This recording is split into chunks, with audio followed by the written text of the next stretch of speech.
True speech. Truth is known by practice only. Without sincerity there can be no knowledge of truth, and true speech is the beginning of all sincerity. Truth in all its native beauty and original simplicity consists in abandoning and not doing all those things which are untrue, and embracing and doing all those things which are true. True speech is therefore one of the elementary beginnings in the life of truth. Falsehood, and all forms of deception, slander, and all forms of evil speaking, these must be totally abandoned and abolished before the mind can receive even a small degree of spiritual enlightenment. The liar and slanderer is lost in darkness. So deep is his darkness that he cannot distinguish between good and evil, and he persuades himself that his lying and evil speaking are necessary and good, that he is thereby protecting himself and other people. Let the would-be student of higher things look to himself and beware of self-delusion. If he is given to uttering words that deceive, or to speaking evil of others, if he speaks in insincerity, envy, or malice, then he has not yet begun to study higher things. He may be studying metaphysics, or miracles, or psychic phenomena, or astral wonders. He may be studying how to commune with invisible beings, to travel invisibly during sleep, or to produce curious phenomena. He may even study spirituality theoretically and as a mere book study. But if he is a deceiver and a backbiter, the higher life is hidden from him. For the higher things are these: uprightness, sincerity, innocence, purity, kindness, gentleness, faithfulness, humility, patience, pity, sympathy, self-sacrifice, joy, goodwill, love. And he who would study them, know them, and make them his own, must practice them. There is no other way. Lying and evil speaking belong to the lowest forms of spiritual ignorance, and there can be no such thing as spiritual enlightenment while they are practiced. Their parents are selfishness and hatred. Slander is akin to lying, but it is even more subtle, as it is frequently associated with indignation, and by assuming more successfully the appearance of truth, it ensnares many who would not tell a deliberate falsehood. For there are two sides to slander. There is the making of repeating of it, and there is the listening to it and acting upon it. The slanderer would be powerless without a listener. Evil words require an ear that is receptive to evil in which they may fall before they can flourish.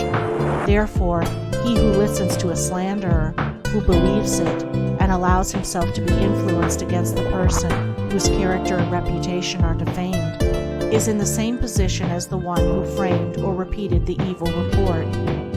The evil speaker is a positive slanderer.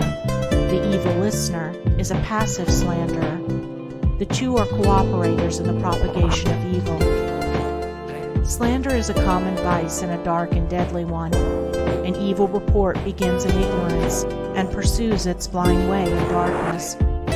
It generally takes its rise in a misunderstanding. Someone feels that he or she has been badly treated, and filled with indignation and resentment, unburdens himself to his friends and others in vehement language, exaggerating the enormity of the supposed offense on account of the feeling of injury by which he is possessed. He is listened to and sympathized with. The listeners, without hearing the other person's version of what has taken place, and on no other proof than the violent words of an angry man or woman, become cold in their attitude towards the one spoken against, and repeat to others what they have been told, and as such repetition is always more or less inaccurate, a distorted and altogether untrue report is soon passing from mouth to mouth. It is because slander is such a common vice that it can work the suffering and injury that it does. It is because so many, not deliberate wrongdoers, and unconscious of the nature of the evil into which they so easily fall, are ready to allow themselves to be influenced against one whom they have hitherto regarded as honorable, that an evil report can do its deadly work. Yet its work is only amongst those who have not altogether acquired the virtue of true speech, the cause of which is a truth-loving mind. When one who has not entirely freed himself from repeating or believing an evil report about another hears of an evil report about himself, his mind becomes aflame in burning resentment. His sleep is broken and his peace of mind is destroyed. He thinks the cause of all his suffering is the other man and what the other man has said about him, and is ignorant of the truth, that the root and cause of his suffering lies in his own readiness to believe an evil report about another.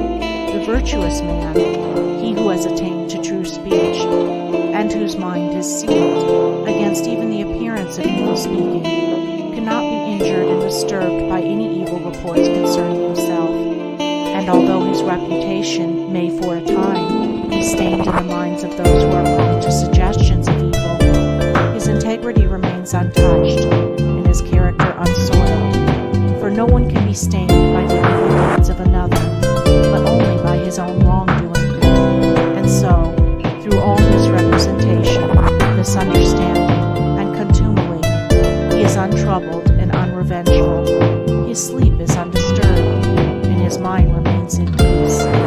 True speech is the beginning of a pure, wise, and well-ordered life. If one would attain to purity of life, if he would lessen the evil and suffering of the world, let him abandon falsehood, slander, and thought and word. Let him avoid even the appearance of these things, for there are no lies and slanders so deadly as those which are half-truths. And let him not be a participant in evil speaking by listening to it. Let him also have compassion on the evil speaker, knowing how such a one is binding himself to suffering and unrest.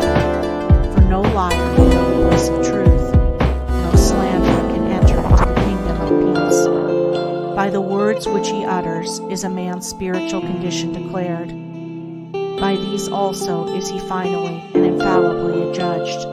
For as the divine master of the Christian world has declared, by thy words shalt thou be justified, and by thy words shalt thou